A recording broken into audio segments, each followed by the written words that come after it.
Hello friends. हाँ, आपका फिर से स्वागत है। मैं आप लोग उम्मीद करता हूँ कि बेहतर तैयारी कर रहे होंगे यूपी टेट की, चूँकि एग्ज़ाम भी आपका करीब है। 28 नवंबर को आपका एग्ज़ाम है, आप लोगों को मालूम होगा।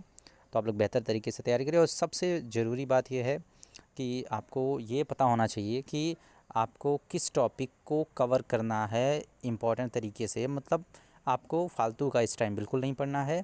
आपको पता होना चाहिए कि किस टॉपिक की इम्पोर्टेंस ज़्यादा है। आपको पता ही होगा कि वन सेइंग कि don't proliferate your material, you should consolidate your material. तो कंसोलिडेट करें और अच्छे टॉपिक्स को, और जो प्रोबेबिलिटी जिनकी ज़्यादा है टॉपिक्स की पूछे जाने की, उन्हीं को कवर करें। तो आपका ज़्यादा टाइम नहीं लूँगा। जल्दी से कुछ नोट्स मैंने बनाए हुए हैं, वो आपसे शेयर करता हूँ।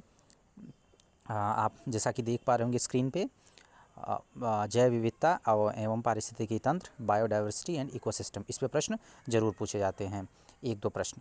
तो इस पे आपको सबसे पहले मैं बताना चाहता हूँ, जैव विविधता जैसा नाम से ही स्पष्ट है कि किसी क्षेत्र विशेष में, किसी रीजन में कितनी ज़्यादा जंतुओं और पशु पक्षियों अर्थात लिविंग बींग्स की कितनी ज़्यादा प्रजाति पाई जाती है, कितनी ज़्यादा स्पीशीज़ पाई जाती हैं। उस आधार पे हम जैव विविधता को, बायोडाइवर्सिटी को डिफ़ाइन करते हैं। जैसे अपने इंडिया में अगर बात करें तो केरल की शांत घाटी में, साइलेंट वैली में सबसे ज़्यादा पशु पक्षियों, जीव जंतुओं की प्रजातियां पाई जाती हैं। तो अपने यहाँ साइलेंट वैली में सबसे ज़्यादा बायोडाइवर्सिटी है। और वर्ल्ड वाइड मैंने कल बताया था कि अमेजॉन रेन फॉरेस्ट में सबसे ज़्यादा बायोडाइवर्सिटी है, मैंने कल ये आपसे बताई थी। अच्छा, एक चीज़ और, बायोडाइवर्सिटी का एक प्रश्न जो है यूपी टेट 2017 में पूछा गया था, 2017 के पेपर में आया था कि बायोडाइवर्सिटी सबसे अधिक 4 वन के टाइप्स दे दिए गए थे, वन के नाम। उससे पूछा था किस में सबसे ज़्यादा बायोडाइवर्सिटी पाई जाती है। तो आपको पता होना चाहिए ट्रॉपिकल एवरग्रीन रेन फॉरेस्ट में सबसे ज़्यादा बायोडाइवर्सिटी पाई जाती है, अर्थात उष्णकटिबंधीय सदाबहार वर्षा वन में सबसे ज़्यादा बायोडाइवर्सिटी मिलती है। अच्छा फ्रेंड्स, आपको ये भी बताना है कमेंट में कि वन कितने प्रकार के होते हैं, क्योंकि वन के टाइप्स पे प्रश्न कभी कभी पूछ लिए जाते हैं। और आपको पता होना चाहिए कि जो उष्णकटिबंधीय सदाबहार वन है वो 0 डिग्री इक्वेटर से लेकर 10 degree north and 10 degree south, इस एरिया में काफ़ी पाए जाते हैं मेजर रेन फॉरेस्ट। और 12% ऑफ दिस टाइप, मतलब पूरे फॉरेस्ट का जितने हैं वर्ल्ड वाइड, उसमें 12% इस प्रकार का होता है फॉरेस्ट है, ट्रॉपिकल एवरग्रीन रेन फॉरेस्ट। और उसके बाद आपको पता होना चाहिए कि अच्छा, एक कॉन्सेप्ट बहुत अच्छा आपको पता होना चाहिए, जिसका है कि बायोडाइवर्सिटी हॉटस्पॉट, जैव विविधता हॉटस्पॉट।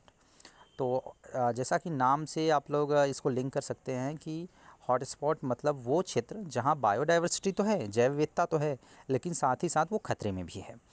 तो इसका ये बहुत अच्छा कॉन्सेप्ट है, ये काफ़ी चलन में है, पूछा जाता है। और इसका कॉन्सेप्ट दिया किसने था, ये भी बहुत पूछा जाता है। तो इसका कॉन्सेप्ट नॉर्मन मायर्स ने दिया था, बायोडाइवर्सिटी हॉटस्पॉट का कॉन्सेप्ट, कि जहाँ जैव विविधता तो है लेकिन खतरे में भी है। और आपको मालूम बता दूं फ्रेंड्स कि हॉट स्पॉट्स इंडिया में जो हैं बायोडाइवर्सिटी वाले, वो 3 हॉट स्पॉट मेनली आपको याद रखने हैं। एक साइलेंट वैली वाला, एक नॉर्थ ईस्टर्न रीजन का, और एक कुछ हिमालयन रीजन का है। तो साइलेंट वैली और नॉर्थ ईस्टर्न वाला ज़्यादा पूछे जाते हैं, तो आपको ये मालूम होनी चाहिए। बाकी आपका आप लोग हाँ ये भी बताएंगे कि जो रेड डाटा बुक है, जो ये बताती है कि कौन सी स्पीसीज़ इंडेंजर्ड है, कौन सी स्पीसीज़ क्रिटिकली इंडेंजर्ड है, तो वो उसको जारी करती है रेड डाटा बुक, वो कौन सी संस्था जारी करती है, ये आपको कमेंट सेक्शन में बताना है।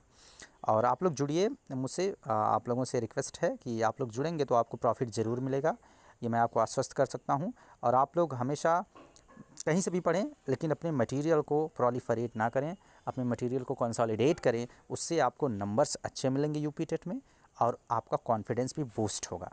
तो please I will strongly recommend you कि आप लोग मटेरियल को प्रोलिफरेट करें और सेलेक्टेड मटेरियल से पढ़ें। और अगर आप लोग 5 मिनट मुझे डेली के देंगे तो मैं आपको एश्योर कर सकता हूँ, I want make a promise, but मैं एश्योर कर सकता हूँ कि आपके 30 में से 25 मार्क्स आ जाएंगे, अगर आप ईमानदारी से तैयारी करेंगे तो। धन्यवाद मित्रों, फिर मिलूँगा। Thank you for seeing the video.